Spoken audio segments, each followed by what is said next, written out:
Ödülü kaçıp жүрген. Құндақта ол баланы жоғалып. Балапан басымен тұрымтай түсімен дегенде. Әңгір қараңыз. Тайлы тұяғы бір сілкіндірген.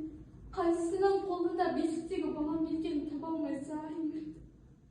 Ел бетіне тоз-тозы шығып, шілдің баласындай батыра қашып безе жүрді. Баламды іздеп, артта қалғанымда қосағым қайта келіп ат сауырын салды. Сол түннен бастап, он саусағымен бетін бұзып, зар үйірімен келіп, ішкен асын әзім болмай, бойыма сіңбей қарағаштай қайтқан жүр. Мен бейбақ, осылай жүргенде бір тойда балам. Аналық ақсытым омырауымнан езіп, сорғалай жүрді.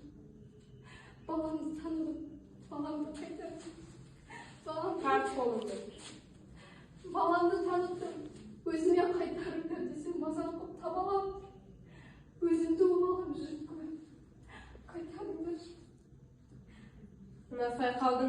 Мына сайқалдың айтып тұрған бастан аяқ өтірік.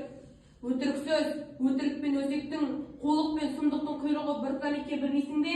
О заманда бұл заман, біреудің тәсімшігіне еткен, жалғызына жармасып, өзім тудым деп, бұлан артық күпірлік бола ма?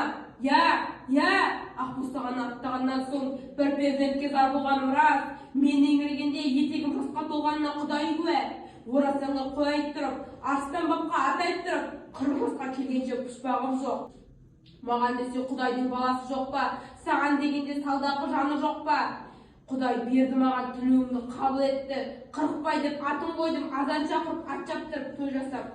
Енді келіп алып, пешенесі қудиған салдақы, өзім тудым деп жармасып отыр. Мына битің тіліңгірден азы дете көр, биеке. Әке, бұл жолы билікті маған берсеңіз екен деймін. Шамаған, бұл қалай болған? Бала тілеген не дейсіздер? Құлдан да өз сөз деген бар. Да. Бердім билікті. Баланы ортаға алып келіңіздер. Ал екеуіңіз екі қолынан ұстаңыздар. Қазір екеуіңіздің де тілектеріңізді орындайын. Баланы қақ ортасынан бөлемін. Ағайын, көрген шығарсыздар. Өз баласының өлімге емес, өзгеге қиған ана нағыз ана. Әке, дау шешілді.